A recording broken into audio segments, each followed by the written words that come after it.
बच्चों हमने Indian stamp act start किया था, लास्ट हमने कुछ डेफिनेशंस कवर करी थी, है ना। मुझे एक बिल ऑफ लेडिंग की मैंने तुम लोगों को डेफिनेशन बोली थी, इंपॉर्टेंट है। क्या होता है बिल ऑफ लेडिंग? 3 कॉपीज बनती है, ठीक है। एक खुद मर्चेंट शिप वाला पर्सन, एक कंसाइनर और एक कंसाइनी रखता है, ठीक है। अब वो पर्सन कंसाइनी को देता है, जब वो मर्चेंट शिप मास्टर को दिखाएंगे तो वो उसको गुड्स प्रोवाइड कर देंगे, ठीक है। ऐसे हमने एक लीज की डेफिनेशन पढ़ी थी, पत्ता और वो वाली, उसको इंपॉर्टेंट मार्क करो।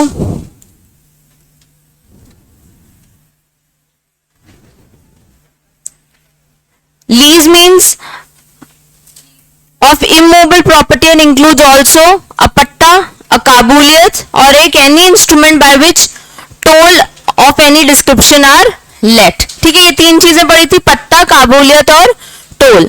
फिर एक और पॉइंट है इसमें, any writing on an application for lease intended to signify the application is granted। इसमें नीचे देखो पत्ता, काबूलियत और टोल का मीनिंग भी दिया है सबकी बुक्स में, इसको भी इंपॉर्टेंट मार्क करो कि पट्टा क्या होता है, काबूलियत क्या होता है और टोल क्या होता है, ठीक है।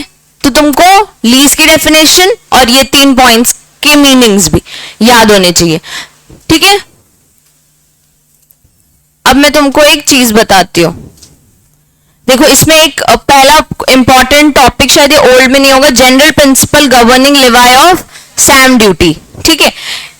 एक बात बताओ, हम स्टैम्प ड्यूटी देख रहे थे कि इंस्ट्रूमेंट्स में लगती है, ठीक है। मैंने तुमको क्या बोला था कि ट्रांजैक्शन वाइज लगती है, मतलब जो उसमें अमाउंट ऑफ कंसिडरेशन होगा उसके बेसिस पे हम कैलकुलेट करते हैं कि आखिर स्टैम्प ड्यूटी कितनी। जब मैं तुमको कंपनी रजिस्ट्रेशन का एग्जांपल दे रही थी तो मैं बोलती तुम्हारी ऑथराइज कैपिटल पे डिपेंड करेगा कि कितनी स्टैम्प ड्यूटी लगनी है, लेकिन स्टैम्प ड्यूटी लगती किस पे? एमओए पे। एक इंस्ट्रूमेंट है मेमोरेंडम ऑफ एसोसिएशन, उस इंस्ट्रूमेंट में डायरेक्टर्स आपस में कुछ डिसाइड करते हैं कि हम ये ऑब्जेक्ट पे काम करेंगे और कुछ अमाउंट सब्सक्राइब करते हैं और सिग्नेचर करते हैं, उस इंस्ट्रूमेंट पे स्टैम्प ड्यूटी लगती है। लेकिन स्टैम्प ड्यूटी कैलकुलेट क्या होती है, बेस क्या होता है? Transaction amount, consideration amount, authorise capital. कुछ जनरल प्रिंसिपल्स है, जैसे duties on instrument, stamp duty लगती किस पे बच्चे? इंस्ट्रूमेंट पे। इसमें लिखा है बेसिक प्रिंसिपल क्या बोलता है, that it levies the duty on the instrument and not on the transaction covered by the instrument. नीचे लिखा होगा कि भाई जो कंसिडरेशन अमाउंट है उस पे स्टैम्प ड्यूटी लगती है, ठीक है। Real nature of substance, the stamp duty on depends on the real nature of substance of the transaction recorded in the instruments and not only the title, description और nomenclature given by the parties who execute the document। अगर मैं तुमको बोलूं service agreement है, rent agreement है, तो ये description है अग्रीमेंट का, लेकिन उसका सब्सटेंस क्या है? रेंट कितना लगेगा, ठीक है। सर्विसेज अगर आप दे रहे हो तो कौन सी सर्विस और उस सर्विस का कितना परसेंट ऑफ आप इक्विटी दे रहे हो या कितना परसेंट ऑफ उनको कैप ये दे रहे हो, मनी दे रहे हो कि इन रिटर्न आपकी सर्विस का इतना पैसा हुआ, उस बेस पे आपकी स्टैम्प ड्यूटी कैलकुलेट होती है। वैल्यूएशन, कई बार ट्रांजैक्शंस फॉरेनर के साथ होते हैं, ठीक है। तो वैल्यूएशन निकालना पड़ेगा कि हमारी करेंसी और उनकी करेंसी का क्या प्राइस है, कन्वर्जन प्राइस, ठीक है। और इसमें लिखा है sufficiency of stamp duty leviable on a document must be determined by looking at the document and what is stated therein, ठीक है। कई बार सफिशिएंट होता है, इतना पैसा है, इतने सर्विस है, इतनी स्टैम्प ड्यूटी लगेगी। कई बार ये क्लैरिटी नहीं होती क्योंकि आपने फॉरेन ट्रांजैक्शन किया है, तो कन्वर्जन प्राइस निकालोगे, मतलब वैल्यूएशन निकालोगे कि आज की डेट में क्या वैल्यू है प्रॉपर्टी का। अगर तो आज की डेट में मार्केट वैल्यू निकालोगे कि क्या है, शेयर्स ट्रांसफर हो रहे हैं, आज की डेट में उसकी मार्केट वैल्यू स्टॉक एक्सचेंज में क्या दिख रही है वो निकालोगे, वो वैल्यूएशन का पॉइंट है, ठीक है। अब incident of payment of duty and penalty, payment कब करनी होती है? On the date of execution, ठीक है। और उसके बाद अगर आप इसको इग्नोर करोगे, स्टैम्प ड्यूटी पे नहीं करोगे, तो इंडियन स्टैम्प के हिसाब से आपको पीनल ड्यूटी भी पे करनी पड़ेगी। उस पर लॉ रिलेटिंग टू पेमेंट, तो हमारा हमेशा शेड्यूल और स्टैम्प एक्ट लगता है। अगर शेड्यूल में कोई चीज मिसिंग है या दोनों में कॉन्फ्लिक्ट आ रहा है तो कौन प्रिवेल करेगा? एक्ट, ठीक है, Indian stamp act. Basic principles, duties on instrument में लगती है, रियल नेचर ऑन सब्सटेंस, मतलब वो देखेंगे ट्रांजैक्शन किस चीज का है। थर्ड, वैल्यूएशन, कुछ चीजों में अगर एज इट इज आपको नहीं समझ आए, on the face of the document नहीं समझा, what is the consideration amount या व्हाट द मैटर या व्हाट द डिस्क्रिप्शन इज, तो फिर वैल्यूएशन के बेस पे आप स्टैम्प ड्यूटी लगाओगे. Third, incidence of payment of duty and penalty और लॉ रिलेटिंग टू पेमेंट, तो हमारा Indian stamp act will prevail अगर शेड्यूल और इंडियन स्टैम्प एक्ट में कुछ कॉन्फ्लिक्ट है. ठीक है, ये हमारे क्या हो गए बेसिक प्रिंसिपल्स. क्या ये ओल्ड बुक में है? नहीं है. ठीक है, अब न्यू वाले इसको इंपॉर्टेंट मार्क कर लो. अब बच्चों इंडियन स्टैम्प एक्ट ना थोड़ा सा बोरिंग सॉर्ट ऑफ एक्ट जा रहा है कि स्टैम्प ड्यूटी लग रही है, कैसे लग रही है, क्यों लग रही है, किस पे लग रही है. हम पहले सेक्शंस याद करते हैं तो हमारे लिए पूरा एक्ट समझना इजी हो जाएगा. देखो पहले सेक्शन 3. सेक्शन 3 क्या बोलता है? इंस्ट्रूमेंट चार्जेबल विद ड्यूटी, मतलब कौन कौन से इंस्ट्रूमेंट पे ड्यूटी लगेगी. रीड करने से पहले हम एक्ट को समझते हैं. ठीक है, सेक्शन 3 में क्या बोल रहा है? किस किस पे ड्यूटी लगेगी. तुमको क्या लगता है अभी तक क्या समझा? इंस्ट्रूमेंट्स पे. ठीक है, बिल ऑफ एक्सचेंज पढ़ा, चेक पढ़ा, प्रोमिसरी नोट पढ़ा, इन पे स्टैम्प ड्यूटी लगती है जो स्टेट मैटर और सेंट्रल मैटर में अपन ने पढ़ा था. फिर ऐसे इंस्ट्रूमेंट्स जो आउटसाइड इंडिया भी आपने किए, लेकिन वो जो डॉक्यूमेंट है या जो आपका डिस्क्रिप्शन है वो इंडिया का है. भले आप अग्रीमेंट आउटसाइड इंडिया कर रहे हो, लेकिन जिस चीज को लेके अग्रीमेंट कर रहे हो वो इंडिया का पार्ट है. 3 चीजें जिसमें स्टैम्प ड्यूटी लग रही है. कौन कौन से? एक इंस्ट्रूमेंट जो शेड्यूल 1 में डिफाइंड है, दूसरा bill of exchange, promissory note, cheques और ये सब. थर्ड, ऐसा इंस्ट्रूमेंट जो आउटसाइड इंडिया आपने एंटर किया है लेकिन उसका कोई भी वो प्रॉपर्टी या सर्विस सिचुएटेड और रेंडर्ड इन इंडिया, जिसको लेके आप इंस्ट्रूमेंट में एंटर हो रहे हो. ठीक है, however no duty shall be chargeable. किस पे ड्यूटी नहीं लगेगी? जब भी कोई भी प्रॉपर्टी या service on the behalf of the government, या वो प्रॉपर्टी किसकी है? गवर्नमेंट की. गवर्नमेंट क्या खुद को रेवेन्यू अपने जेब से देगी? नहीं देगी. फिर एक और पॉइंट है जिसपे नहीं लगती है कि जब भी आपने कोई इंस्ट्रूमेंट की सेल या ट्रांसफर की है जिसमें merchant shipping act already applicable है या Indian registration of ship act, उसमें इंडियन स्टैंप एक्ट हम नहीं लगाते. ठीक है, अब बच्चों एक और सेक्शन, ये हो गया हमारा कौन सा? सेक्शन 3 कि instrument which are chargeable duty. तुमको डायरेक्ट क्वेश्चन आएगा कि बताओ कौन कौन से इंस्ट्रूमेंट है which are chargeable with duty, तो तुमको वो 3 पॉइंट बताने और however no duty is charge के साथ 2 पॉइंट्स बताने. फिर सेक्शन 4. सेक्शन 4 क्या बोलता है? Extent of liability of instrument to duty, bracket में लिखा है several instrument in single transaction of sale, mortgage और सेटलमेंट. मतलब एक इंस्ट्रूमेंट में आप 2-3 चीजें कर रहे हो, 2-3 ट्रांजेक्शन है, 2-3 डिस्क्रिप्शन है. इसमें लिखा है कि one principal, only the principal instrument shall be chargeable with duty. बाकी वालों पे 1 रुपए लगेगा. ठीक है, ये देखो पूरा हम रीड करेंगे ना, बोर करेगा. हम एक बार समझ ले, सारे सेक्शंस 26 तक है. एक बार हम ये रिकॉल कर लेंगे ना, तुम्हारे लिए रीडिंग करना बहुत इजी हो जाएगा. सेक्शन 4 में क्या बोला कि एक इंस्ट्रूमेंट में जब सेवरल ट्रांजेक्शंस है तो जो प्रिंसिपल आपका ट्रांजेक्शन होगा उस पे मेन स्टैम्प ड्यूटी लगेगी और बाकी वाले पे 1 रुपए. हम इलस्ट्रेशन देखेंगे ma'am. A executed a conveyance of immovable property. ठीक है, मतलब ट्रांसफर ऑफ क्या हो रहा है? Immovable property. On the same deed his nephew undivided in status endorsed his consent to sale. अभी क्या किया? ए ने क्या किया? कन्वेंस की, सेल का ट्रांसफर करने की प्रॉपर्टी करी किसको? उसके नेफ्यू को. अब उसके नेफ्यू में इस ट्रांजेक्शन में एक और चीज डाल दी कि मेरी कंसेंट है कि इसको अपन बेच सकते हैं. ठीक है, तो 2 ट्रांजेक्शन हो गए एक ही इंस्ट्रूमेंट में. प्रिंसिपल ट्रांजेक्शन क्या था? Conveyance of immovable property. Main stamp duty उस पे लगेगी कि जितनी भी आपकी प्रॉपर्टी की अमाउंट है उस पे हम स्टैम्प ड्यूटी लगाएंगे. जो नेफ्यू वाला है उस पे 1 रुपए लगा देंगे. ठीक है, the consent was chargeable with only 1 rupee. ठीक है, अब substance of the sale of immovable property, यही जब है तो बहुत लोग नहीं करेंगे, एक इंस्ट्रूमेंट में 2-4 ट्रांजेक्शन कर लेंगे कि स्टैम्प ड्यूटी तो सिर्फ पहले, क्योंकि जब बच्चों प्रॉपर्टीज बेचने पे स्टैम्प ड्यूटी लगती है तो लैक्स में लगती है. 10 lakhs, 5 lakhs, depend on the amount of the property, कितने की प्रॉपर्टी है. तो जब इतनी सारी आपकी, मतलब समझो 28 लाख, 35 लाख, 45 लाख की प्रॉपर्टी है तो 3-4 लाख तो आपको स्टैम्प ड्यूटी भरनी पड़ेगी. तो जब आपके ऑलरेडी 3-4 लाख की स्टैम्प ड्यूटी लोग बचाने की, ये लूप होल है कि एक ट्रांजेक्शन में हम 2-3 डाल सकते हैं, बाकी सब में तो 1 रुपी लगेगा और मेन वाली हम पे कर देंगे. तो कई जगह पे ये सेक्शन एप्लीकेबल नहीं भी होता है. Subsequent to sale of immovable property 2 declarations were executed reciting that the sale was subject to equitable mortgage created by the vendor. These declaration were held chargeable together with the sale deed as having complete conveyance. इसमें क्या हुआ बच्चे, एक immovable property का transfer हो रहा था, ठीक है, सेल हो रही थी, उसी सेल में हमने इसी को गिरवी पे भी रखा हुआ है, ठीक है, मतलब कि जैसे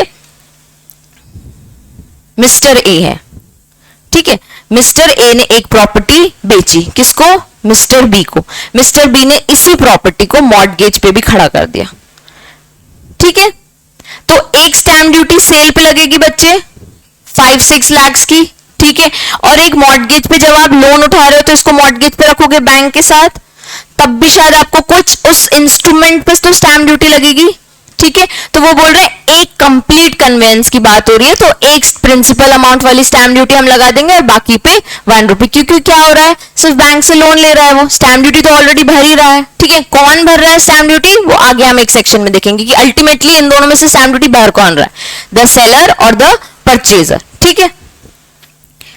brother A executed in favor of brother B a gift of all his property.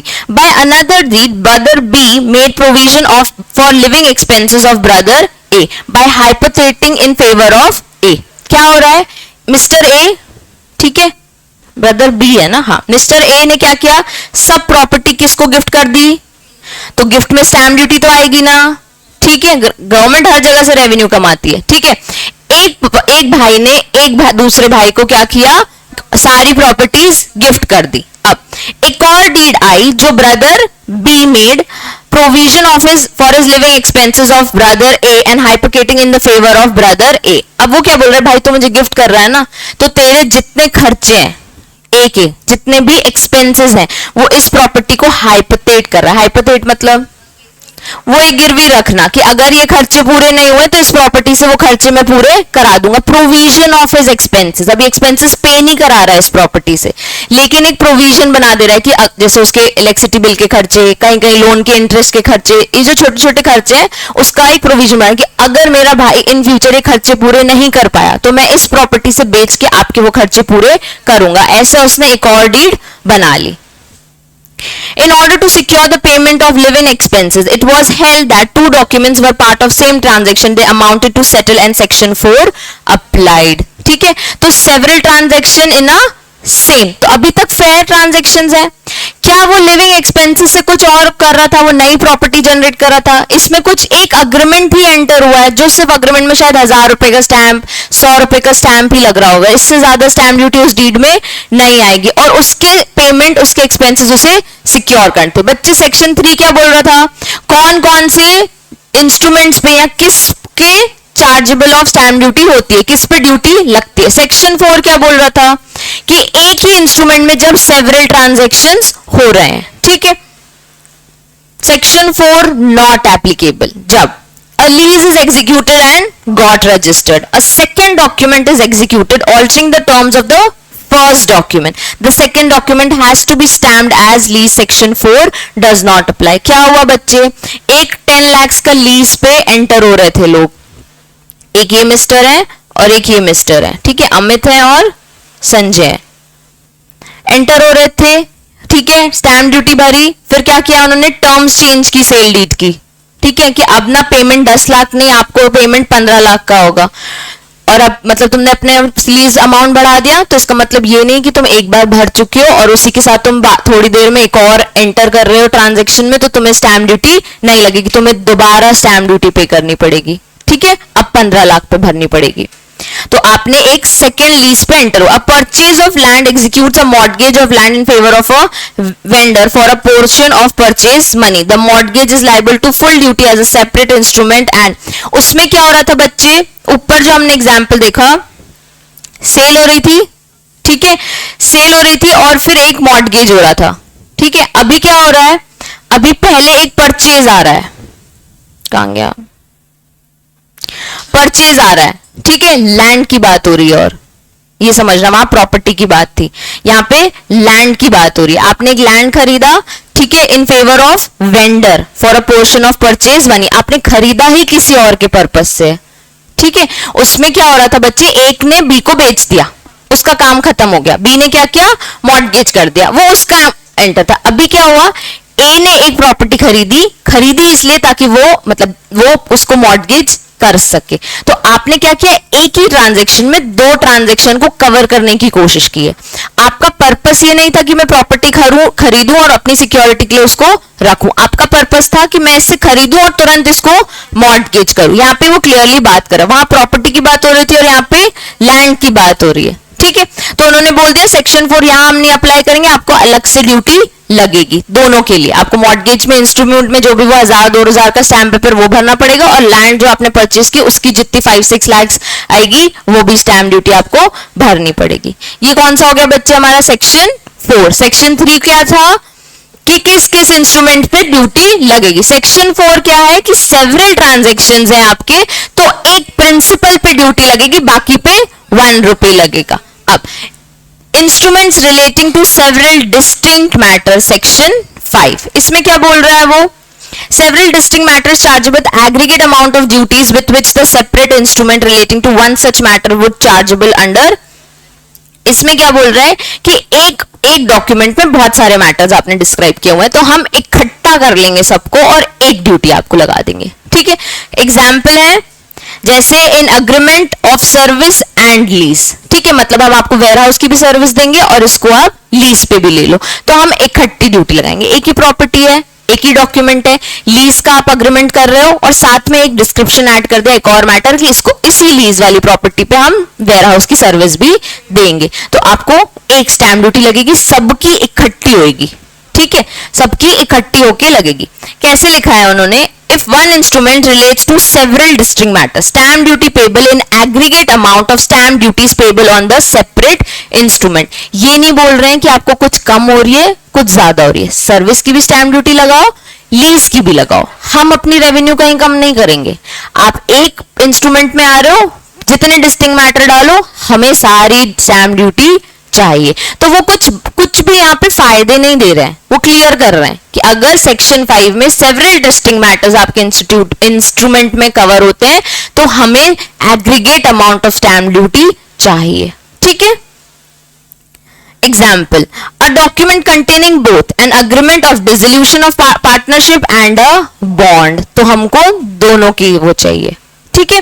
An agreement containing two covenants making certain properties chargeable in the first instance and creating a charge over certain properties if mentioned properties are found insufficient। पहले क्या किया आपने, creation of certain properties को to कवेनेंट्स मतलब वही cell कर रहे हो, ठीक है। तो एक में आपने क्या किया, प्रॉपर्टी सर्टेन प्रॉपर्टी की सेल की, और अगर इसका पैसा नहीं कर पाओगे तो इस पे हम मॉर्गेज भी लगा देंगे, मतलब इस पे हम चार्ज भी आपका क्रिएट कर देंगे, तो हमें भैया दोनों की स्टैम्प ड्यूटी आपसे चाहिए, ठीक है। A grant of annuity by several persons require only one stamp, इसमें बोल दिया क्योंकि सब लोग जॉइंटली एक एन्युटी पे एंटर करे तो हम एक, क्योंकि डिस्क्रिप्शन क्या है, मैटर क्या है, only annuity, grant of annuity. Lease of joint tenants requires only one, अब अपन दोनों की प्रॉपर्टी है, साथ में अपन ने इस किसी एक पर्सन को रेंट दी तो हम थोड़ी दो स्टैम्प ड्यूटी भरेंगे, प्रॉपर्टी तो एक ही है ना, ठीक है। A covenants by several person jointly relating to a separate interest in certain shares in incorporated requires one stamp, मतलब हम सबने मिलके एक शेयर खरीदा है, ठीक है। अब हमारा सब में उसका इंटरेस्ट है, अब एक शेयर है 100 रुपए का, हम सबका 1% का इस शेयर पे इंटरेस्ट है, हम बेचने जाएंगे, सपोज 5 लोग बोल रहे हैं हम नहीं बेचेंगे, तो तुम्हारा 5% इंटरेस्ट है ना इसमें, तुम्हारा 100% नहीं है, तो हम जो 95% का बेच रहे हैं तो सिर्फ हम उस 95 पे मिलके हम 95 लोग उस पे एक स्टैम्प भरेंगे, ठीक है, क्योंकि इकट्ठा हम 95 किसी एक को बेच रहे हैं। तो अब क्या बोला, सेवरल डिस्टिंक्ट मैटर्स पे aggregate amount of stamp duty, ये कौन सा सेक्शन हो गया बच्चे, 5। 3 क्या था, इंस्ट्रूमेंट विद चार्जेबल ड्यूटीज। 4 क्या था, अगर सेवरल ट्रांजैक्शंस है तो फिर एक पे ड्यूटी लगेगी और बाकी सब पे 1, तो जिस एक पे लगेगी वो क्या है, हमारा प्रिंसिपल मैटर है। सेक्शन 5 सेवरल डिस्टिंक्ट मैटर्स है तो aggregate amount of stamp duty will be required, ये हम पढ़ते प्रिंसिपल और एंसिलरी का मतलब। Section 6 instrument coming with several descriptions in schedule 1 of section 6। पहले मैं तुम्हें शेड्यूल 1 दिखाती हूं।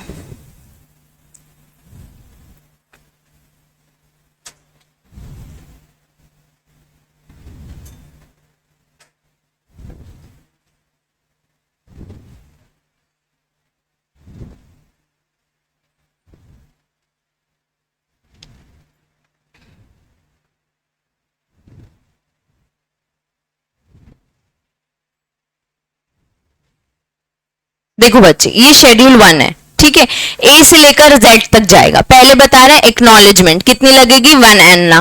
पहले ये चलते थे ना, 1 आना 2 आना, ठीक है, तो बहुत पहले का बना हुआ है इसलिए बता रहे हैं, अब अमेंड हो गया, ठीक है। फिर एडमिनिस्ट्रेशन बॉन्ड, एफिडेविट पे कितनी लगेगी, 1 रुपी स्टैम्प ड्यूटी लगेगी। ऐसी मैं आगे बढ़ा बढ़ा के दिखाती हूँ तुम लोगों को। Appointment and execution of a power, अगर कोई ऐसा अग्रीमेंट कर रहे हो, whether a trustee of a property, movable property, ऐसे अग्रीमेंट्स में एंटर कर रहे हो तो कितनी लगेगी, 15 रुपीज।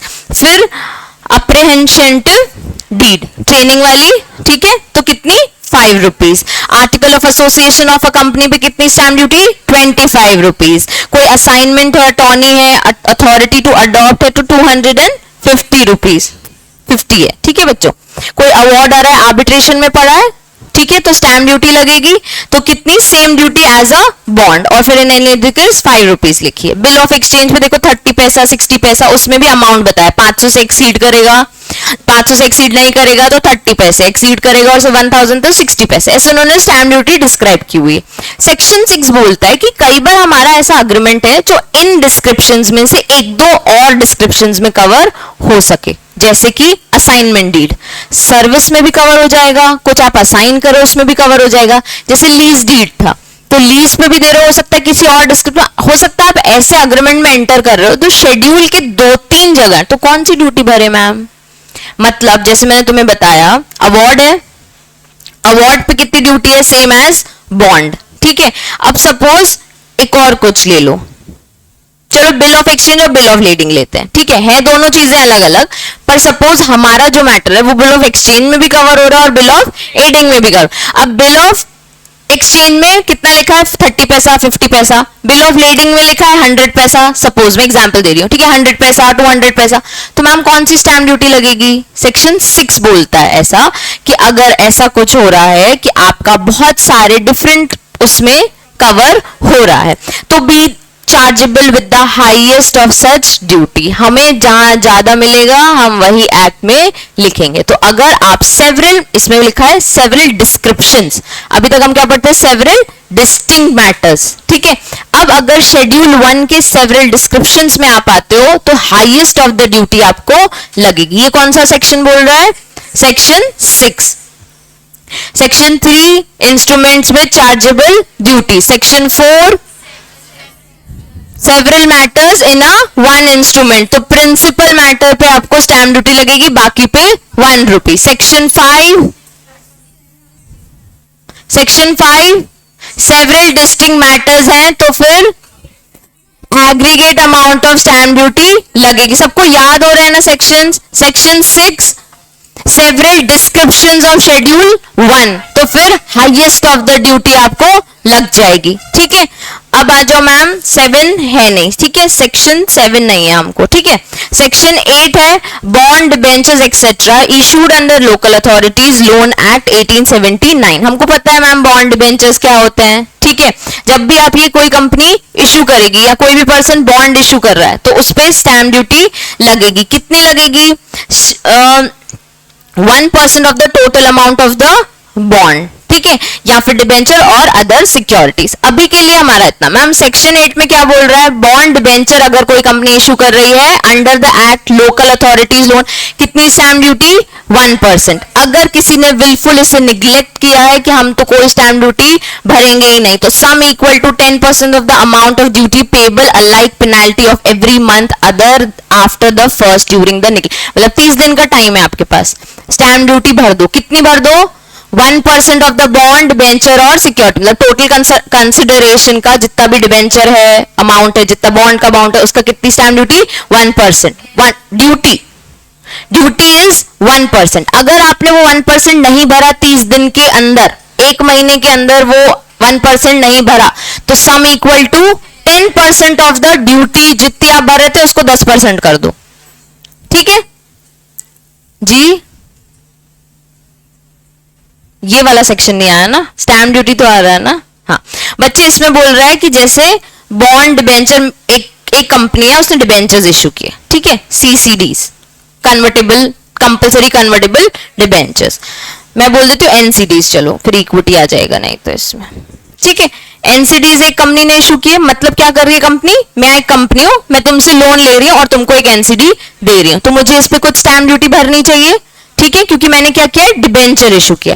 तो मैंने कितने के डिबेंचर्स इशू किया, मैंने किए हैं 100 डिबेंचर्स, 1000 रुपए का एक, कितना हो गया, ठीक है। अब इस 1 लाख पे मुझे 1% स्टैम्प ड्यूटी भरनी है। अगर मैंने 1 महीने तक ये नहीं भरी, अगर मैंने 1 महीने तक गवर्नमेंट को ये नहीं दी, विलफुल निग्लेक्ट कर रही हूं, तो मुझे 10% स्टैम्प ड्यूटी भरनी पड़ेगी, ठीक है, just after the 1 month.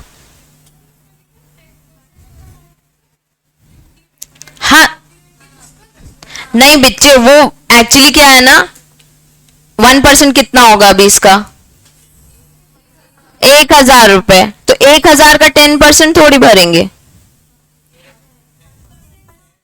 Add करना है, 1% ये लिखा है ना, 1 2 3 4th line, a sum equal to 10% लिखा है इसने यहाँ, a sum equal to 10% of the amount duty payable, मतलब जो 1% भर रहे थे ना वैसा आप 10% भरना है आपको, ठीक है, a sum equal to the duty payable, ठीक है। चलो, securities dealt in depository not liable to stamp duty, section 8A। 8A क्या बोल रहे, डिपॉजिटरीज पता है, हमने डेफिनेशन में देखे थे एनसीडीएल और सीडीएसएल, ठीक है, इस ये लोग क्या करते हैं, कंपनीज के लिए ऑनलाइन डीमैट, ठीक है, इलेक्ट्रॉनिकली शेयर्स करते हैं, ठीक है। इन लोगों के लिए कह रहे हैं कि क्या होता है बच्चे, an issuer by issue of securities to one or more deposits shall in respect of chargeable with duty on total amount of securities issue। बच्चे इनके जनरली क्या होता है, बस बोल रहा है कि डिपॉजिटरीज से अगर कर रहे हो तो वो जो स्टॉक एक्सचेंज है ना आपका और ये डिपॉजिटरीज, वो आपके स्टैम्प ड्यूटी का ध्यान रखते हैं सबसे पहली चीज, क्योंकि क्या हो रहा है, ऑनलाइन इशू हो रहा है, तो स्टैम्प ड्यूटी उसमें इंक्लूड होती है। जैसे आप टैक्स देखते हो ऐड हो जाता है, वैसे सब शेयर्स आप ऑनलाइन डीमैट में इशू करते हो, डिपॉजिटरीज के करते हो, स्टैम्प ड्यूटी ऑलरेडी उसमें ऐड हो जाती है, तो आपकी पेमेंट ऑनलाइन उससे होती है। तो जब आप कोई भी सिक्योरिटीज इशू कर रहे हो तब स्टैम्प ड्यूटी, कोई सर्टिफिकेट इशू कर रहे हो मतलब कि आप ये डिबेंचर सर्टिफिकेट्स वगैरह इशू करो तब, या फिर इनका कोई ट्रांसफर हो रहा है तब आपको स्टैम्प ड्यूटी चार्जेबल होगी, पर इनके केस में आपको ऑटोमेटिकली चार्ज हो जाती है, आपको अलग से कुछ कैलकुलेशन करके नहीं करना पड़ता है, ठीक है। एक है corporatisation and demutualisation schemes and related instrument not liable to duty, section 8B। क्यों नहीं होती है, क्योंकि स्टॉक एक्सचेंज ध्यान देता है। What is corporatisation, company form में काम, जैसे हमारे स्टॉक एक्सचेंज 1899 में नहीं थे, ठीक है, अब हो गए हैं, तो बस ये सेक्शन हमें बस रीड करने के लिए कि हाँ अब इनकी स्टैम्प ड्यूटीज का कौन ध्यान रखेगा, गवर्नमेंट खुद। मतलब स्टॉक एक्सचेंज अब उसका है पार्ट, फिर प्राइवेट बना रहे हो अगर किसी चीज को तो आपको स्टैम्प ड्यूटी लगेगी, तब भी वो ऑटोमेटिकली भर ली जाएगी, ठीक है। अब section 9A, instrument chargeable with duty for transaction stock exchange and depositories 9A। अब भी जैसे हमने समझा ना कि जब आप इशू कर रहे हो या फिर शेयर सर्टिफिकेट्स दे रहे हो या फिर ट्रांसफर कर रहे हो तो स्टैम्प ड्यूटी है। अब वही लिखा है, when sale of any security, when any transfer व person to issue from the date of commencement, ये भी हम रीड करेंगे फ्रॉम द स्टॉक। 9A में बोल रहा है कि जो स्टॉक एक्सचेंज और डिपॉजिटरीज में आपके शेयर्स सेल होते हैं, ट्रांसफर होते हैं, इशू होते हैं, तो वो ऑटोमेटिकली वो लोग ड्यूटी भर लेते हैं। 3 क्या था बच्चे, कौन कौन से इंस्टीट्यूट पे ड्यूटी लगेगी। 4 क्या था, सेवरल मैटर्स, एक इंस्ट्रूमेंट में प्रिंसिपल मैटर पे स्टैम्प ड्यूटी। 5 क्या था, several distinct matters, aggregate of the duties. 6 क्या था, सेवरल डिस्क्रिप्शंस ऑफ शेड्यूल 1, तो हाईएस्ट ऑफ द ड्यूटी। 7 नहीं था, हमने सीधे 8 पढ़ा। 8 था बॉन्ड एंड डिबेंचर्स पे कितनी ड्यूटी, 1%, नहीं भरा तो 10%। अब 8A, 8B, 9A और 9B, ये सब स्टॉक एक्सचेंज और डिपॉजिटरीज से, ठीक है। फिर 23A, certain instruments connected with the mortgage or of marketable securities to be chargeable as agreements when an agreement not being a promissory note or bill of exchange. तो फिर ये जो आपके इंस्ट्रूमेंट्स हैं जो बिल ऑफ एक्सचेंज और promissory note नहीं है लेकिन किससे रिलेटेड है, वो मॉर्टगेज से, तो इनमें आपको स्टैम्प ड्यूटी भरनी है. Is given upon an occasion of deposit of any marketable security by way of security for money advance or to be amount by loan or any executing future debt. मतलब अगर आप loan ले रहे हो तो आपको स्टैम्प ड्यूटी भरनी है, क्योंकि हमने क्या पढ़ा शुरू में कि bill of exchange, cheque, promissory note इसमें लगेगी. अब वो बता रहे हैं अगर आप मॉर्गेज भी क्रिएट करोगे ना सेक्शन 23 में 3A में, तो आपको स्टैम्प ड्यूटी आएगी. कितनी आएगी शेड्यूल में लिखी है. ठीक है. फिर makes any redeemable or qualifies a duly stamp transfer intended as a security or any marketable security, it shall be chargeable with duty as if were agreement or memorandum of agreement chargeable with duty. Article 5C of schedule 1. ये बोल रहा है कि अब तुमने वही agreement में redeem किया है कुछ, मतलब वापस लिया है, फिर से स्टैम्प ड्यूटी भरो. ठीक है. बच्चे इसमें बोल रहे हैं एक प्रॉपर्टी मैंने तुम्हें सेल की, शेयर्स इशू किए, स्टैम्प ड्यूटी भरी. अब प्रॉपर्टी दी, लोन लिया, मॉर्गेज पे रखी है क्योंकि मैंने तुम्हारे पास स्टैम्प ड्यूटी भरी, अब रिडीम ही कर रही हूँ, प्रॉपर्टी अपनी वापस ले रही हूँ, तो दोबारा कुछ ना कुछ इंस्ट्रूमेंट आएगा कि आपका लोन कंप्लीट हो गया है, आपकी प्रॉपर्टी वापस ले लो और स्टैम्प ड्यूटी भर दो. ठीक है. अब valuation for duty under section under the act section 20 से 28. 3, 4, 5, 6 हमको बहुत अच्छे से याद है मैम. 8 भी हमको याद है. 8A से लेकर 9B तक डिपॉजिटरीज और इसके लिए था. ठीक है मैम, उससे अभी हमको कोई इंपॉर्टेंट क्वेश्चन नहीं है. अब मैम हमने एक सेक्शन पढ़ा 23A, अगर मॉर्गेज की बात होती तो स्टैम्प ड्यूटी भरते, इतना हमको समझ आ गया. अब हम पढ़ रहे हैं ma'am valuation for duty section 20 से 28. ठीक है. अब ध्यान से सुनना सब. सेक्शन 20 सबसे पहले जब भी क्या हो रहा है, where an instrument is charge, इसको समझना है वर्ड टू वर्ड, इसको मैं रीड करके बता रही हूं तुमको. ठीक है. Where an instrument is chargeable with ad valorem duty in respect of in money expressed in currency other than that in India. मतलब कि आपने एक ऐसे इंस्ट्रूमेंट में एंटर किया है जो आपके फॉरेन डीलर्स इन्वॉल्व है, मतलब कि ऐसी करेंसी इन्वॉल्व है जो इंडियन करेंसी नहीं है. आपको अल्टीमेटली क्या करना है, कन्वर्जन प्राइस पे आना है. तो कन्वर्जन प्राइस कैलकुलेट करनी पड़ेगी आपको, तो मतलब वैल्यूएशन आएगा. तो सेक्शन 20 बोलता है कि जब भी आप इंपोर्ट एक्सपोर्ट कर रहे हो, एक अग्रीमेंट में एंटर कर रहे हो, अब माल तो इंडिया में आ रहा है ना, तो स्टैम्प ड्यूटी इंडिया में भरनी पड़ेगी. ठीक है. तो अग्रीमेंट आपने वहां एंटर किया है, अब वहां की करेंसी पे उसने अमाउंट लिख दिया, इतने डॉलर लगेंगे. मैंने डॉलर वाला एग्जाम्पल नहीं बना. हाँ, तो इतने डॉलर लगेंगे. अब उसकी आपने क्या किया है, एक कन्वर्जन प्राइस निकाली कि आज की डेट में $1 है, क्या रेट चल रहा है डॉलर का, आई गेस 86 कुछ है ना, 86 रुपीज $1 का है. ठीक है. अब आपने ऐसी $25 जितने भी एंटर किया, तो यहां का रेट देखना पड़ेगा ना कि बच्चे स्टैम्प ड्यूटी कितनी भरोगे. तो डॉलर में अगर अमाउंट है, कंसिडरेशन आपका डॉलर में है, इसमें मैं बोल दूं 1% लगानी है, तो 1% मैम इंडियन रुपी में लगेगी ना, तो वो कन्वर्जन रेट देखना पड़ेगा कि 1% हम डॉलर का थोड़ी निकालेंगे, हम इंडियन रुपी का निकालेंगे ना, क्योंकि इंडिया में स्टैम्प ड्यूटी भरनी. सेक्शन 20 में से वही बताए, current rate of exchange calculate करो और उतनी स्टैम्प ड्यूटी भरो. ठीक है. तो सेक्शन 20 किससे रिलेटेड था, इतना समझ लो कि वो फॉरेन ट्रांजैक्शन आप कर रहे थे, कन्वर्जन प्राइस लेनी थी, तो करंट रेट ऑफ एक्सचेंज आपको ले लेना है व्हाइल पेइंग स्टैम्प ड्यूटी.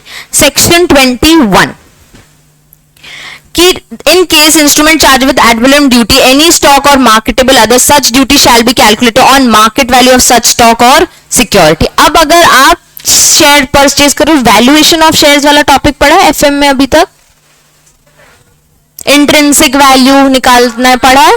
ठीक है. बस इतना समझ लो, जब पढ़ोगे इतना समझ लो कि जब भी शेयर्स का कोई डीलिंग हो रही है, ठीक है, तो शेयर्स के लिए हमें मार्केट वैल्यू देखनी पड़ती है कि आज की डेट में शेयर्स की मार्केट वैल्यू क्या है. तो अगर आप शेयर्स भी डील कर रहे हो तो market value, fair value calculate करो या एवरेज वैल्यू कैलकुलेट करो और उस पर स्टैम्प ड्यूटी भरो. ये कौन बोल रहा है, सेक्शन 21. क्योंकि 20 से लेकर 28 तक वो क्या बोल रहे हैं, वैल्यूएशन ऑफ ड्यूटी, आखिर वैल्यू कितनी. तो अगर फॉरेन एक्सचेंज है सेक्शन 20, अगर फॉरेन एक्सचेंज की बात हो रही है तो कन्वर्जन करंट एक्सचेंज रेट पे आप स्टैम्प ड्यूटी कैलकुलेट करो. अगर आपकी शेयर्स पे, स्टॉक पे, इस पे डीलिंग हो रही है तो आप आज की डेट पे जो उसकी फेयर वैल्यू है, इंट्रिंसिक वैल्यू, उस पे ड्यूटी कैलकुलेट करो. अब आ जाता है सेक्शन 22. इसी में लिखा है कि सेक्शन 22 बोलता है हाउएवर, एक एक्सेप्शन डाल दिया, provides that if such price or value is mentioned in the instrument for the purpose of calculating duty it shall be presumed until the quantity is proved to be the correct. मतलब अगर आपने instrument में डाल दिया कि हम जो share exchange कर रहे हैं वो इस प्राइस पे कर रहे हैं, तो हम वो मान लेंगे कि ठीक है आपने कैलकुलेट करके डाली है और उस इंस्ट्रूमेंट में जो अमाउंट लिखा है उस पे आप स्टैम्प ड्यूटी भरो। मतलब अगर इंस्ट्रूमेंट में मेंशन नहीं है तो कैलकुलेट करनी है हमको फेयर वैल्यू और फिर स्टैम्प ड्यूटी भरनी है। और कैलकुलेटेड प्राइस अगर इंस्ट्रूमेंट में मेंशन्ड है on the date of execution जो भी थी तो आप उस पे स्टैम्प ड्यूटी भर दो। ठीक है, अब समझ आया? तो 20 क्या हो गया?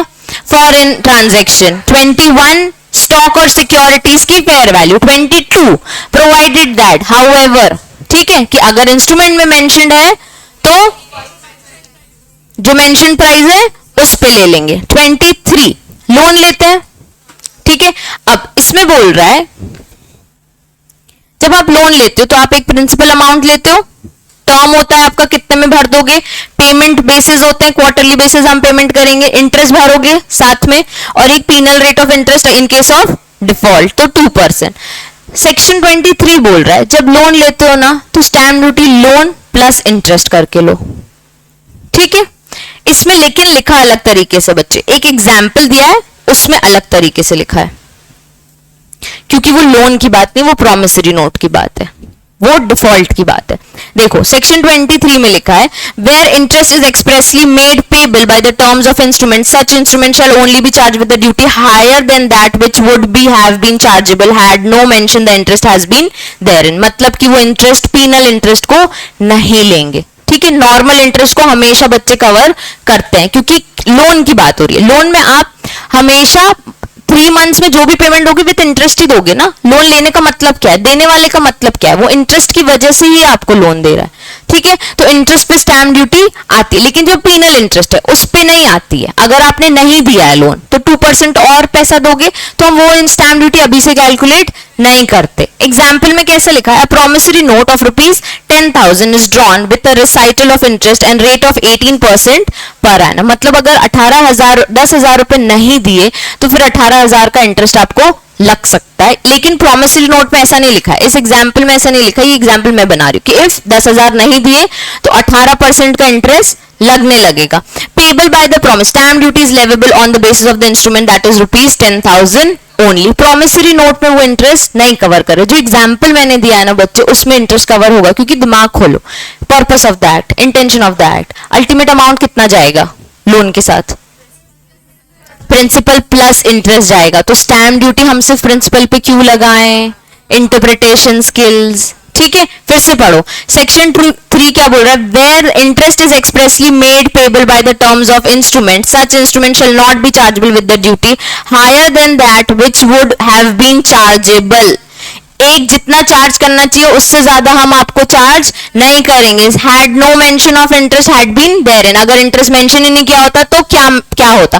तो लोन के केस में हमेशा ध्यान रखना प्रिंसिपल प्लस इंटरेस्ट हमेशा रहता ही है। अगर वो 2% नहीं होता तो भी इसको कितना पैसा भरना पड़ता, 10% और 10 लाख ना। 2% भरना जरूरी नहीं है, डिफॉल्ट करेगा तो भरेगा, तो उस पर हम स्टैम्प ड्यूटी नहीं लगाएंगे। सेक्शन 20 फॉरेन एक्सचेंज की बात हो रही है तो कन्वर्जन रेट निकालना है, करंट रेट ऑफ एक्सचेंज के हिसाब से स्टैम्प ड्यूटी कैलकुलेट करनी है। सेक्शन 21 अगर शेयर्स और स्टॉक की बात हो रही है तो फेयर वैल्यू पे कैलकुलेट करनी है। उसी में एक्सेप्शन है, 22 में लिखा है कि अगर इंस्ट्रूमेंट में मेंशन्ड है ड्यूटी क्या लगेगी तो वो कैलकुलेटेड ड्यूटी हम ले लेंगे। सेक्शन 23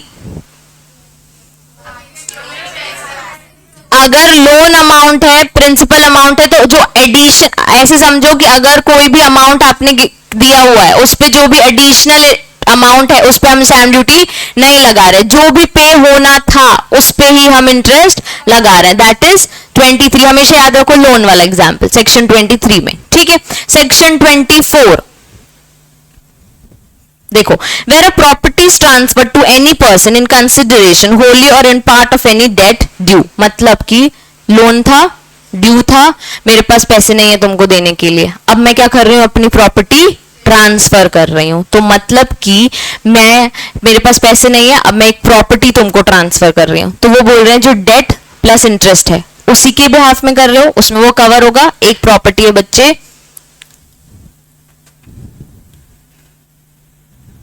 50 लाख की, ठीक है, मैंने तुमसे सपोज 40 लाख का लोन लिया था, मैं पे नहीं कर पा रही हूँ, ठीक है, मैं इसमें से 1 रुपया भी नहीं दे पा रही हूँ, जो बचा कुचा था वो पहले दे दिया, मेरे 40 लाख बचे।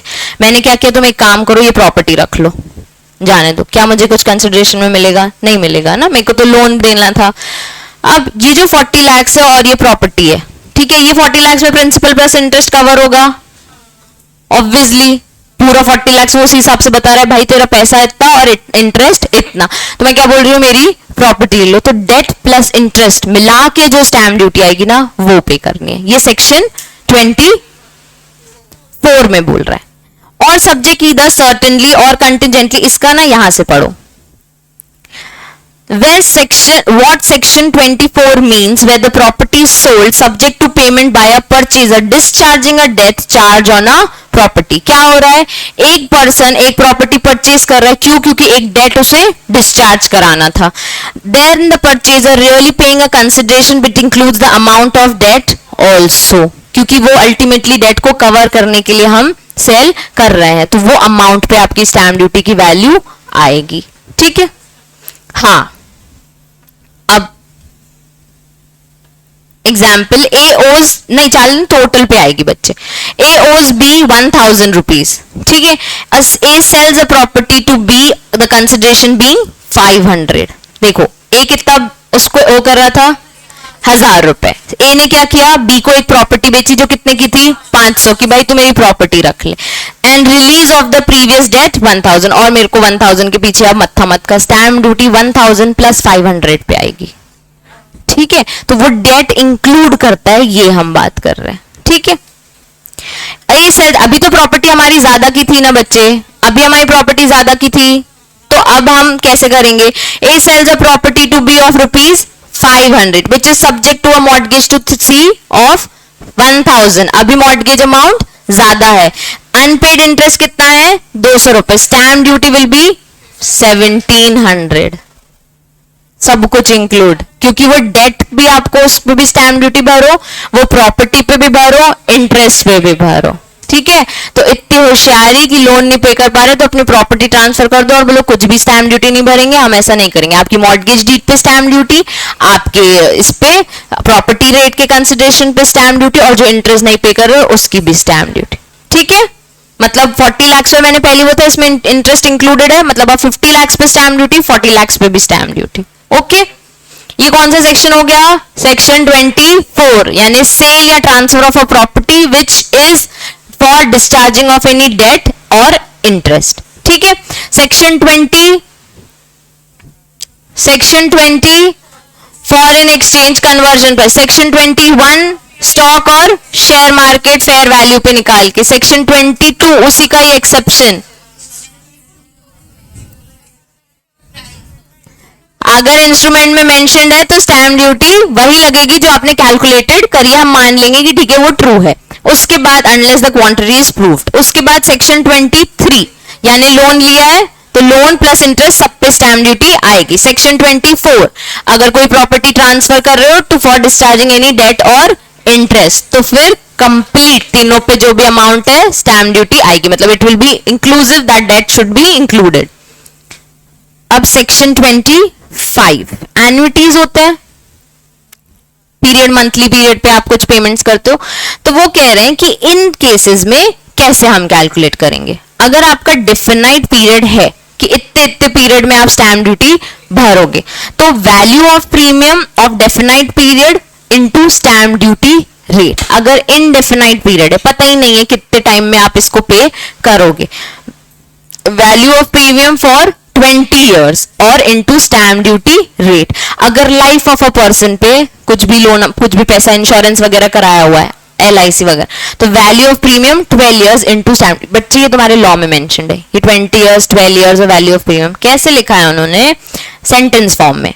अगर deals with the manner of computation of a duty in case of annuities, अब मंथली पेमेंट्स है, क्वार्टरली पेमेंट्स है, ईयरली पेमेंट्स है, तो कैसे कैलकुलेट करें स्टैम्प ड्यूटी। तो पहला, अगर डेफिनाइट पीरियड है कि कितने टाइम में आपको पे करना है, तो as certain on such total amount, ठीक है। अगर इनडेफिनाइट पीरियड है तो may be payable during the period of 20 years calculated from the date on the first payment become due. तो फर्स्ट पेमेंट से 20 साल, क्योंकि पीरियड है नहीं तो हमने ले लिया 20 साल। अगर indefinite period term of any life in being on the date, किसी पर्सन के लिए आपने इंस्ट्रूमेंट या फिर कन्वेंस क्रिएट किया, किसी एक लाइफ ऑफ अ पर्सन, भाई जब तक वो जिए, क्या हमको वो पता है कि कब तक जिएंगे? नहीं, किसी भी हम प्रेडिक्ट नहीं कर सकते। तो उन्होंने लिख दिया during the period of 12 years calculate करके फर्स्ट पेमेंट से 12 साल कैलकुलेट करके और फिर स्टैम्प ड्यूटी भरो। इसको लिखने के लिए तुम यहां ऐसे लिख दो।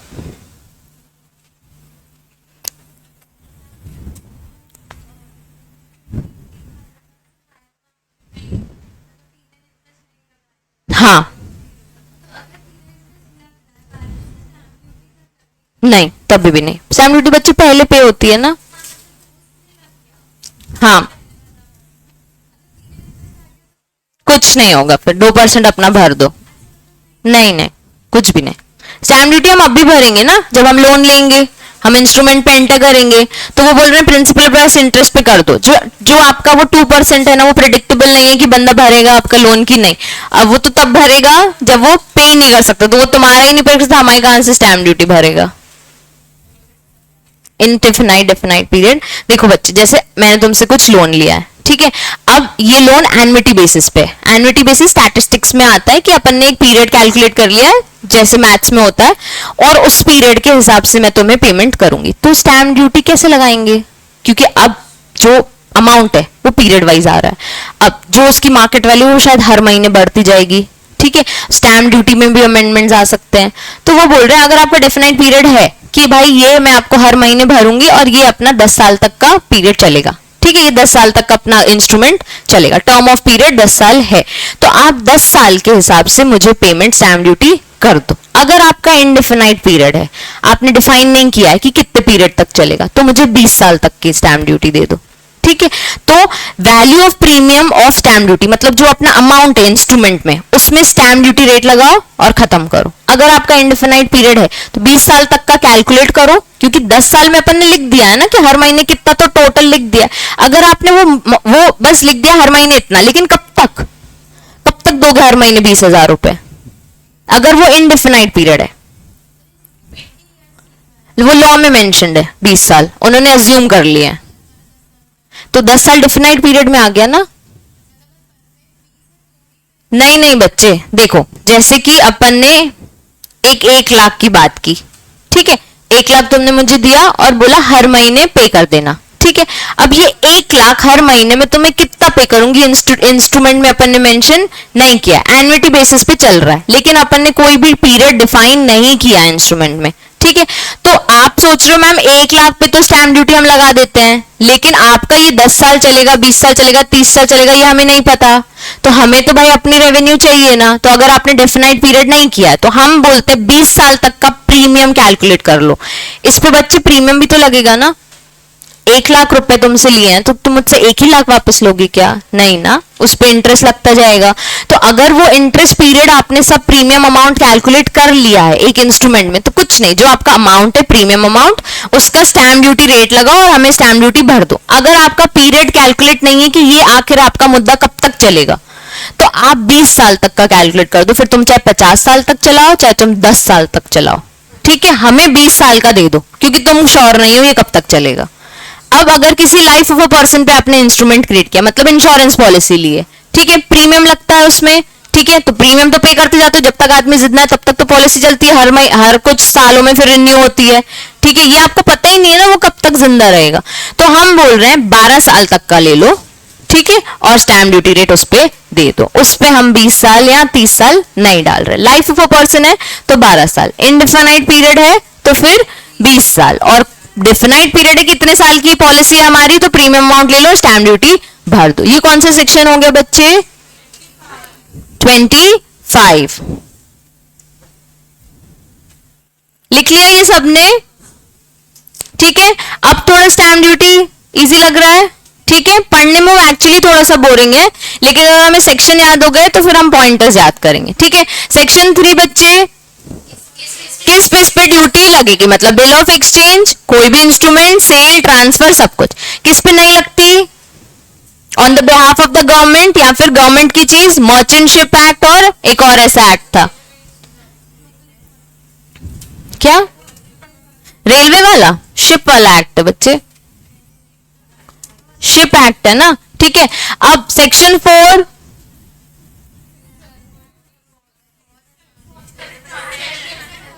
बहुत सारे ट्रांजैक्शंस हैं तो एक इंस्ट्रूमेंट में आप डाल रहे हो, तो जो प्रिंसिपल मैटर है उस पे स्टैम्प ड्यूटी लगाओ और बाकी सब पे 1 rupee. Section 5, several distinct matters in one instrument, the highest नहीं, aggregate of the stamp duty will be payable. Section 6, several descriptions of schedule 1, our matter is related to several description to the of the schedule 1, तो highest of the duty will be chargeable. Section 6 हो गया ना ये। Section 7 नहीं था, 8 था bond और debentures पे 1% नहीं पे किया तो 10%।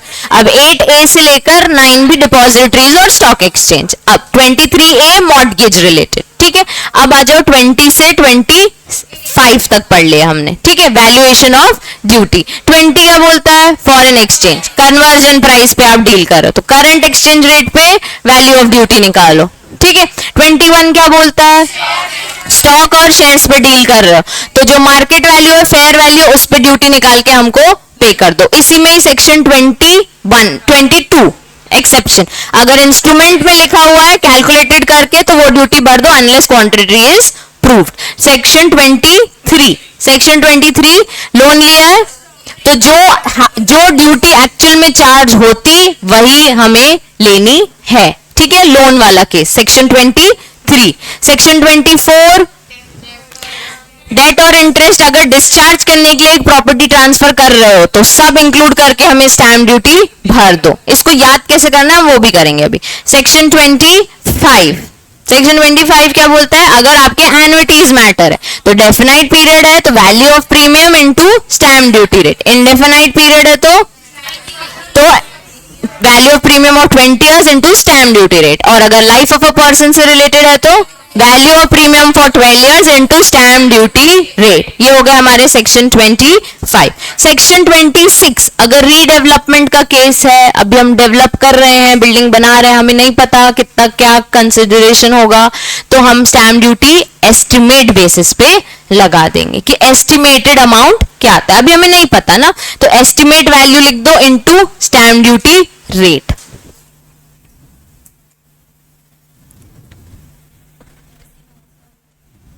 इसके नोट्स हैं आपके पास नहीं, बाकी हैं, एक बार अक्षता दी को बोलना, मैं बोलती हूँ,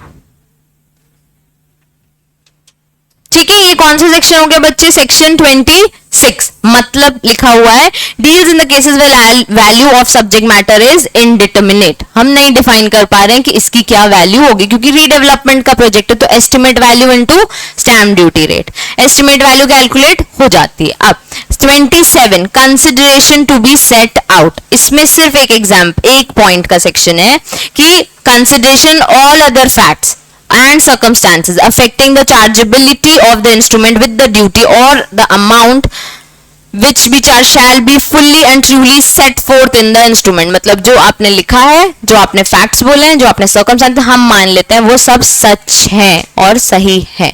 ये कौन सा सेक्शन है? 27। 28 बच्चे अपोर्शमेंट से रिलेटेड है, मतलब सेपरेट पार्ट्स में अगर आपकी चीज डिवाइड हो रही, प्रोपोर्शन सुना है, प्रोराटा बेसिस, वो सब चीजें अगर लिखी है तो उसके हिसाब से आपको ड्यूटी लगती है, इसको सिर्फ रीड करना है हमको, ठीक है। सेक्शन 20 से 28 हो गए। 20 का था फॉरेन एक्सचेंज, ठीक है। 21 स्टॉक्स और शेयर्स पे है तो फेयर वैल्यू। फिर 22 इसी में ही एक एक्सेप्शन, इंस्ट्रूमेंट में लिखा है तो वही मान लेंगे। 23 लोन अमाउंट है तो लोन प्रिंसिपल पे हम स्टैम्प ड्यूटी लगा देंगे, ठीक है। 24 डेट और इसमें डिस्चार्ज करने के लिए अगर प्रॉपर्टी सेल कर रहे हो तो हम मान लेंगे डेट उसमें इंक्लूड कर रहे हो आप। उसके बाद 25 एन्युटी वाला है, डेफिनाइट पीरियड तो value of premium into stamp duty, indefinite तो 20 years, life of a person तो 12 years। 26 whatever has been mentioned facts consideration is set to be true, ठीक है, हम मान लेते हैं वो सब सही है। 26 क्या है? एस्टिमेट वैल्यू, अगर किसी की कोई भी इंडिटरमिनेंट है उसकी वैल्यू हम नहीं निकाल पा रहे तो estimate value into stamp duty. तो 27 है consideration to be set out, whatever has been mentioned is true in the instrument. इससे कुछ क्वेश्चन आएगा क्या? नहीं आएगा, ये वो नहीं पूछेगा तुमसे सेक्शन 27 पर, हमको याद हो गया। 28 इज अपोर्चमेंट, मतलब कि अगर आपने वैल्यूज डिवाइड कर दी हैं सेपरेट सेपरेट पार्ट्स में, आप किसी चीज को डिस्ट्रीब्यूट कर रहे हो तो सेपरेट पार्ट के हिसाब से स्टैम्प ड्यूटी हम लगाएंगे। ये हो गया सेक्शन 28। सेक्शन 29 ये तुम घर से रीड करके आओगे, इसमें बता रहा है कि आखिर कौन पर्सन स्टैम्प ड्यूटी भरेगा। बहुत सारे पॉइंट्स हैं, तुम्हें पढ़ने में इंटरेस्ट आना चाहिए। भाई लाइफ इंश्योरेंस ले रहे हैं तो कौन स्टैम्प ड्यूटी भरेगा? हम, ठीक है, इंश्योरर। फायर इंश्योरेंस पॉलिसी ले रहे हैं तो द कंपनी। लॉ में लिखा है कि फायर इंश्योरेंस जो आके दिलाता है वो भरता है, ठीक है।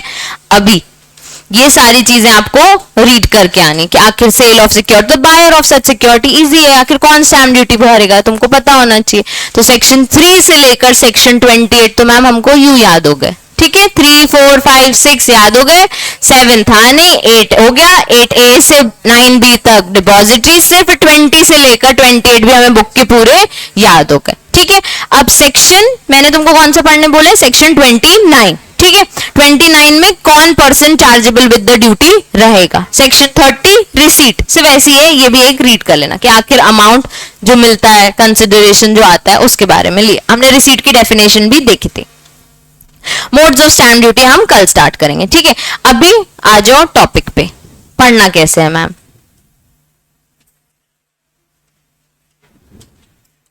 हमने पढ़ लिए थे principle, general principles, duties on instrument, real nature on substance, valuation, incidence और या पेनाल्टी, और फिर लॉ रिलेटिंग टू पेमेंट, ये हमने पढ़ लिया था। अब सेक्शन 3, सेक्शन 3 तुम रीड करके याद भी कर पाओगे। Every instrument mentioned in schedule 1 of the act, every bill of exchange, promissory note drawn out of India, और फिर ऐसे ही instruments bill of exchange with in the schedule but drawn outside India, लेकिन it relates to any property और services situated और rendered in India. ये हो गया किस पे ड्यूटी लगेगी, हो गया हमारा सेक्शन 3। इसमें किस में नहीं लगेगी? जो ऑन बिहाफ और इन फेवर ऑफ द गवर्नमेंट हो रहे हैं, या फिर मर्चेंट शिपिंग एक्ट या इंडियन रजिस्ट्रेशन शिप एक्ट इसमें कवर हो रहा है। इसमें रेलवे किसने बोला था? राशि, कुछ रेलवे वेलवे नहीं, ठीक है। अब ये एक केस लॉ हमें पढ़ना है, ठीक है। The first thing to be noticed is that which is made liable to an instrument। पहले क्या होता है? स्टैम्प ड्यूटी किस पे लग रही है, तो फर्स्ट थिंग क्या है? इंस्ट्रूमेंट क्या है। If a contract of purchase and sale और a conveyance by way of purchase of sale can be carried out without an instrument, the case is not within the section। मतलब आप क्या कर रहे हो? अवॉइड कर रहे हो स्टैम्प ड्यूटी, हम इंस्ट्रूमेंट में एंटर नहीं करेंगे, ये मेरी प्रॉपर्टी ले ले, इतना मुझे पैसा दे दे, तो आप अवॉइड कर रहे हो। तो हम क्या बोल रहे हैं? स्टैम्प ड्यूटी यहाँ पे नहीं लगती ऑब्वियसली, लेकिन हम बोल रहे हैं ये जो आप सेल परचेस कर रहे हो हम उसको मानेंगे ही नहीं अगर आप इंस्ट्रूमेंट में एंटर नहीं करोगे, इसलिए बोल रहा है what instruments chargeable with duty. तो आपने बता दिया एवरी इंस्ट्रूमेंट शेड्यूल 1 वाले, एवरी बिल ऑफ एक्सचेंज, ये सब every bill of exchange outside India. लेकिन शेड्यूल 1 के हिसाब से अगर आप इंस्ट्रूमेंट बना ही नहीं रहे हो और आप बोल रहे हो हमारा सेल परचेस हो गया, हम गवर्नमेंट मानेंगे ही नहीं कि आपका सेल परचेस हो गया। मतलब वो पर्सन अगर बोलेगा ये प्रॉपर्टी मेरी है, तेरी नहीं है, तू नहीं आया इंस्ट्रूमेंट लेके, ना ही तूने स्टैम्प ड्यूटी भरे, ठीक है। सब्सटेंस एंड डिस्क्रिप्शंस, बच्चे हमको पता है सब्सटेंस और डिस्क्रिप्शन इंस्ट्रूमेंट में मेंशन्ड होता है। इन लोग कह रहे हैं principle of substance of transaction over the form in the matter deciding the nature of instrument, ठीक है। तो जो आपका कंसिडरेशन अमाउंट है, ठीक है, वो क्या होता है? Substance. Description sale purchase, service agreement, lease agreement, वो डिस्क्रिप्शन है, ठीक है। अब extent of liability of instrument to the duty, section 3 अब तुम लिख लोगे, ठीक है। सेक्शन 4 में हमने क्या पढ़ा था? Several instrument in single transaction, उसमें ये डब्बा ही बना के आना, बहुत सुंदर खूबसूरत। अगर सेक्शन 4 बोले provided that where in a cases of any sale, mortgage, settlement, several instruments are employed for completion of the transaction. एक उसमें बहुत सारे इंस्ट्रूमेंट एम्प्लॉयड होते हैं, मतलब एक इंस्ट्रूमेंट में सेवरल ट्रांजैक्शन इन्वॉल्व है। इन लोग वर्ड दे रहे हैं सेवरल इंस्ट्रूमेंट्स इन्वॉल्व है सिंगल ट्रांजैक्शन में। एक ट्रांजैक्शन में क्या है? स्क्रीन उड़ रही थी। One only the principal instrument shall be chargeable with the duty prescribed for the conveyance, mortgage or settlement, and each other instrument shall be chargeable with duty of 1 rupee instead of the duties prescribed for the other instrument. ठीक है, अगर prescribed है उसकी duty अलग लगेगी तो वो, नहीं तो क्या लगेगी 1 रुपी. ठीक है, वो क्लियरली उन्होंने बता दिया है. मतलब कि अगर सिंगल ट्रांजेक्शन में सेवरल इंस्ट्रूमेंट्स इन्वॉल्व हैं तो प्रिंसिपल इंस्ट्रूमेंट वाली ड्यूटी आपको लगेगी, बाकी अदर इंस्ट्रूमेंट्स में 1 रुपी. In case, however, exception, in case of an issue, sale or transfer of security, the instrument on which the stamp duty is chargeable under section 9A, जो हमारे depositories और इन सबसे related था, उसमें लिखा है स्टॉक एक्सचेंज और deposit shall be the principal instrument for the purpose of this section, and no stamp duty shall be charged any other instrument relating to any such transaction. मतलब कि अगर वो यहाँ इन्वॉल्व है तो उसमें स्टैम्प ड्यूटी भर दो, फिर उसको 9A में जाके अलग से स्टैम्प ड्यूटी भरने की जरूरत नहीं है. ठीक है, इसके कुछ इलस्ट्रेशन है, ये हमने देख लिए थे. तो जब तुम सेक्शन 4 लिखोगे तो तुम ये डब्बे बनाओगे, ठीक है, और उसके बाद 2-4 इलस्ट्रेशंस भी एक्सप्लेन करोगे. तो 3 और 4 डन. 4 नॉट एप्लीकेबल ये हमने पढ़ लिया था. ठीक है, उसके भी 2 इलस्ट्रेशंस दिए कि 4 कहां पे एप्लीकेबल नहीं है, और हम स्मार्ट बच्चे हम बताएंगे एक एग्जांपल के साथ कि ये कहां एप्लीकेबल नहीं होता है. सेक्शन 5, अगर सेवरल डिस्टिंक्ट मैटर्स है तो is chargeable with the aggregate of the amount duty with each separate instrument relating to one such matter. लिखा कैसे है? aggregate of the amount duty तो हमको याद हो गया था, वो बोल रहे हैं with which each instrument, separate instrument में जो लगती जाएगी ना उसका aggregate करो और फिर पेमेंट करो. इस सेंटेंस का मतलब यही है. on such matters would be chargeable under the act. ठीक है, सेक्शन 5 खत्म. फिर से दे applies when 2 or more matters are of same description. हर एक इंस्ट्रूमेंट की ड्यूटी कैलकुलेट करो और इकट्ठी पे करो. ये हो गया हमारा सेक्शन 5. सेक्शन 5 के कुछ इलस्ट्रेशंस दिए. अब प्रिंसिपल और एंसिलरी समझते हो, एमओए में आते हैं. एक प्रिंसिपल और मेन ऑब्जेक्ट्स और फिर एंसिलरी ऑब्जेक्ट्स. तो आपका वही प्रिंसिपल मैटर्स पे हम स्टैम्प ड्यूटी लगाते हो और एंसिलरी आप एड ऑन करते हो. तो इसमें दे दिया है leading object is what principal and which is ancillary. Example देखो, where a deed of dissolution of partnership contain a clause charging partnership assets for payment of certain amounts to outgoing parties. मतलब partners अंदर आए थे, कुछ ना कुछ contribute किया था, अब जाएंगे तो अपना कुछ पैसा लेके जाएंगे, तो वो एसेट से लेके जाएंगे. लेकिन हमारी डीड किसकी है? डिसोल्यूशन की. ठीक है, मतलब हम पार्टनरशिप खत्म कर रहे हैं और उसमें हमने एक और क्लॉज डाल दिया कि एसेट्स अगर बेचेंगे हम तो उनका पार्ट का कंट्रीब्यूशन उनको पे करें. The instrument is chargeable separately for the charge and the partnership. The former is not ancillary to latter. क्योंकि 2 अलग अलग बातें हो रही हैं. आपने एसेट्स पे जो चार्ज क्रिएट करना है वो अलग बात है और आपने जो डिसोल्यूशन करना है वो अलग बात है. कितने अच्छे से बोल रहे हैं. एक और, if in a lease there is also an agreement to pay a certain account of balance of previous document is chargeable as a lease and also a bond. अब एक हो गया एंसिलरी और वो एंड बोल दिया उन्होंने. ठीक है, सेक्शन 6 में था, बहुत सारे डिस्क्रिप्शंस हैं, ये हमने पढ़ा था. अगर वेयर एन इंस्ट्रूमेंट में come under several description schedule 1 of that in such a circumstances, section 6 of that provides that instrument shall where the duties chargeable there under are different. अलग अलग ड्यूटीज. अगर ऊपर भी 100 रुपए लिखा होता, 100 पैसे लिखा होता, नीचे भी तो तुम लगा लेते, क्या ही फर्क पड़ रहा है. अगर ऊपर 200 पैसे है और नीचे 100 पैसे है तो तुम कंफ्यूज हो जाओगे क्या लगाना है. तो तुम कंफ्यूज मत हो, 200 लगा दो. ठीक है, हमें ज्यादा दे दो चलेगा हमको. तो to be chargeable only with the highest of such, provided that nothing in the act shall render chargeable with the duty exceeding 1 rupee. A counterpart or duplicate or any instrument chargeable with duty. अब ये सब बदल गया है. ठीक है, अब ये सब बदल गया. 1 रुपी बढ़ गई है स्टैम्प ड्यूटी अपनी जगह पे, पर इंडियन स्टैम्प एक्ट अभी तक पुराना चल रहा है. अब स्टेट मैटर आ गया है, हर स्टेट अपने हिसाब से ड्यूटी लगाती है. ठीक है, Section 6 applies only when the instrument contains only one matter but falls within 2 or more items in the schedule. ये हमें लिखना है. पहले हम एग्जाम बता देंगे highest duty to be paid. ठीक है, यहां तक हमने बता दिया. और मैडम ये कहां कहां लगता है? भैया जहां पे एक मैटर की बात हो रही है लेकिन वो अलग अलग जगह रहे हैं. ठीक है, डिस्क्रिप्शंस अलग अलग नहीं है बच्चे. सेवरल मैटर्स उसमें इन्वॉल्व नहीं है, एक ही मैटर है लेकिन वो डिस्क्राइब अलग अलग जगह हो रहा है. ठीक है, या फिर जब वो एम्बिगुअस है. ठीक है, ठीक है, तो किस में आएगा? तो आप कौन सा सेक्शन लगा दो? सेक्शन 6 लगा दो और हाईएस्ट ड्यूटी पे कर दो. तो ये 2 उसके एसेंशियल्स हो गए. तो ये कौन सा सेक्शन हो गया, सेक्शन 6। तो 3, 4, 5 और 6 आर डन। 8 भी हमने पढ़ लिया था, ठीक है, 7 तो था नहीं, 8 हमने पढ़ लिया था कि अगर इस एक्ट के हिसाब से any local authority raising a loan under the provision of the act local authority loan act 1879 और एनी अदर लॉ भी मेंशन कर दिया। इंटरप्रिटेशन देखो, एक एक्ट कर दिया और फिर कोई अदर लॉ के हिसाब से भी आप लोन ले रहे हो, यानी बॉन्ड और डिबेंचर्स के थ्रू, इस सिक्योरिटी के थ्रू आप अगर लोन ले रहे हो तो कितना परसेंट ऑफ स्टैम्प ड्यूटी, 1% लिख दिया। फॉर द फोर्स मतलब for the time being in force by issue of bonds debenture other security shall in respect of such loan be chargeable with the duty of 1% of the total amount of the bond debenture or other security issued by it, ठीक है। Such bonds, debenture, other security need not be stamped and shall not be charged with any other further duty renewable, considerable subdivision or otherwise।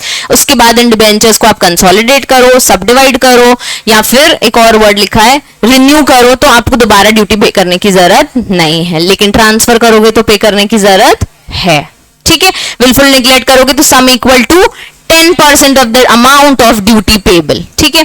Section 8A, 9, 9B ये सब आप एक बार read करके आना, और जो भी डाउट्स हम कल क्लियर करेंगे। उसके बाद फिर हमारे आ जाते हैं सेक्शन 20 से 28, ये हम कल क्लास में याद करेंगे, ठीक है। ये रीड भले मत करना लेकिन याद रखना। 20 वाला फॉरेन एक्सचेंज, 21 सिक्योरिटी और फेयर मार्केट वैल्यू, उसी में 22 अगर इंस्ट्रूमेंट में मेंशन है तो अलग से ऐड करने की जरूरत नहीं है। 24 डेट प्लस इंटरेस्ट वाली बात, 25 एन्युटी वाला, 26 estimated value, 27 consider to be set true और 28 अपॉर्चमेंट, वो तुम्हें पढ़ना है, और 29 कौन कौन ड्यूटी पे करेगा वो तुम्हें पढ़ना है, ठीक है। लेकिन एक बार सेक्शन 4 से 6 रिवाइज सब, 3 से 6 रिवाइज सब कर लेना। उसमें लीज की डेफिनेशन भी याद होनी चाहिए आपको, बिल ऑफ लेडिंग की भी याद होनी चाहिए।